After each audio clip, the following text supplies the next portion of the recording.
In this lesson, we're going to learn how to deal with exponents that happen to be fractions and what they actually mean. So let's take a look at a square root. Remember that the square root of 25 is equal to 5. And that's simply because when I take 5 and square it, I get 25 back. So what if I were to square the square root of 25? That's the same thing as squaring 5 because those two quantities are the same. And of course we get 25. So it should seem kind of interesting that when I square the square root, I get the radicand back. So it appears that the square root and the square happen to cancel each other out. So the question now is, could we rewrite the square root of 25 as 25 to some power? That would allow us to cancel out that quantity.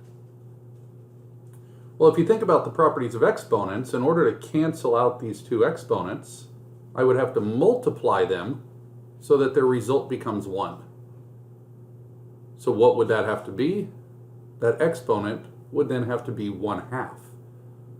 So it appears that the square root of 25 can actually be rewritten as 25 to the power of 1/2. So we now have a meaning for a fractional or rational exponent. A rational exponent can be turned into a radical, and a radical can be turned back into a fractional exponent. And this doesn't only work with square roots either. Notice that this would work with cube roots, to where the cube root of 25 would be 25 to the 1/3 power. The fourth root of 25 would be 25 to the 1/4. Fifth root of 25 would be 25 to the 1/5, and so on.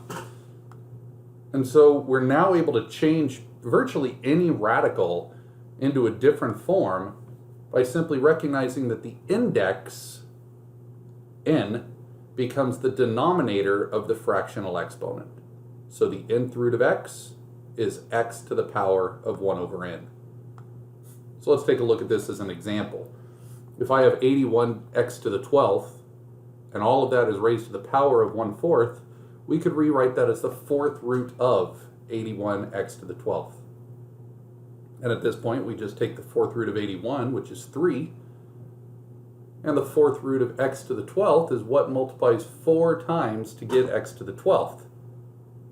So remember that this outcome needs to be positive, so we would say that this is 3x to the 3rd, except x to the 3rd could potentially be negative, if x happened to be negative. So in order to force this to be positive, we take the absolute value, and we could just pull the 3 out. So in general, if we see x to the power of n, and we raise to the 1/n power by the property of exponents, those give me x to the 1st. So that means that the nth root of x to the n cancels to give me x, but that's only if the index is odd. We see here that the index was even, and therefore the answer wasn't just the inside, it was the absolute value of that quantity. Now we could extend this definition to where, what if we have fractions that have numerators other than 1? We know that x to the power of 1/n could be written as the nth root of x. But what about something like 8 to the 2/3 power? So there's two ways we could really think about this. We could think about 2/3 as being 2 times 1/3, or 1/3 times 2. And so if we think about 8 to the 2/3 as being 8 to the 1/3 squared, we now know how to calculate 8 to the 1/3 power. That's the cubed root of 8 squared. And we now know the cubed root of 8 is 2, so therefore 2 squared is 4. So 8 to the power of 2/3 is of course smaller than 8, and therefore the answer is 4. Or if we choose to, we could rewrite it a different way. We could write it as 8 squared to the power of 1/3. 8 squared is 64, so now we're just taking the cubed root of 64. And notice that saying what times itself 3 times gives 64, which again is 4. So either one of these methods is perfectly acceptable, and so now we have a new rule. You could see that the denominator of our fractional exponent is still going to be the index, but now the numerator is either going to be on the inside of the radical or on the outside of the radical. So I'm still taking the nth root of something, but I'm either taking the nth root of x to the m or the nth root of x all to the power of m. So keep in mind that a fractional exponent normally means to multiply a by itself n times. That's for a typical exponent. But that doesn't make sense to multiply a by itself a fractional number of times. For instance, a to the 1/3 power. I can't multiply a 1/3 times. So what exactly does that fractional exponent indicate? Well, we're going to take a look at this with 32 raised to various powers. If I take a look at 32 to the power of 0, well, anything to the power of 0 is 1. And if I take a look at 32 to the power of 1, that's just 32. So since all of these fractional exponents are in between 0 and 1, it would make sense that these are going to be values between 1 and 32. So let's start with 32 to the 1/5 power, knowing that that's the 5th root of 32. In other words, what times itself 5 times gives 32? Well, that's just 2. So knowing that the 5th root of 32 is 2, we can realize that 32 to the 2/5 is just the 5th root of 32 squared, which means that we take 2 and square it to get 4. We could see 32 to the 3/5 is the same thing, except now we're cubing the 5th root of 32, which is 2 cubed, or 8. So we can see that the results are really just powers of 2 that are somewhere between 1 and 32. 32 to the 4/5 is the 5th root of 32 to the 4th, or 16. And we can even see that this is possible for the 0 power or the 1st power as well, by writing the 32 to the 0/5 as the 5th root of 32 to the 0 power, or 2 to the 0, which is still 1. And likewise, the 5th root of 32 to the 5th cancels out those quantities, still just giving me 2 to the 5th, or 32. So let's simplify negative 64 to the 2/3 power. Well, we could write that as the cubed root of negative 64 and then square it. Now notice that we can take the cubed root of negative numbers.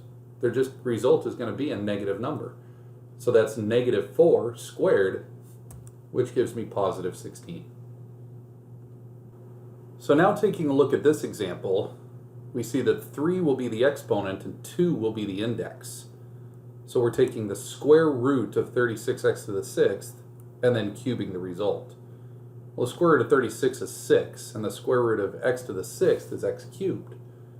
And therefore, when we cube this, we get 216 x to the power of 9. What about here? We now see a negative exponent. Now the thing to remember about negative exponents is that that means to take the reciprocal and make it the positive exponent of 3/4. And so notice that now the 3/4 is in the denominator, the 3/4 power, but it's positive, which means the 4th root of negative 625 cubed. But we can't take the 4th root of negative 625 because nothing multiplies by itself 4 times to get a negative number. Well, that's because this process is incorrect. The negative is not supposed to be in parentheses.